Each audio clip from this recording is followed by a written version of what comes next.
நான் பெற்ற செல்வமே சொந்தம் என்று உன்னை விட்டால் யாரும் இல்லை.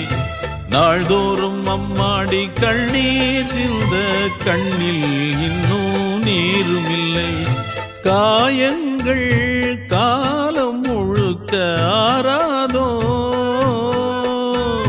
நான் செய்த பாவ கணக்கும் தீராதோ. மகிழம்பூவே எந்தன் மணிமுத்தே, குழலை போலே தினம் மழலை பேசும்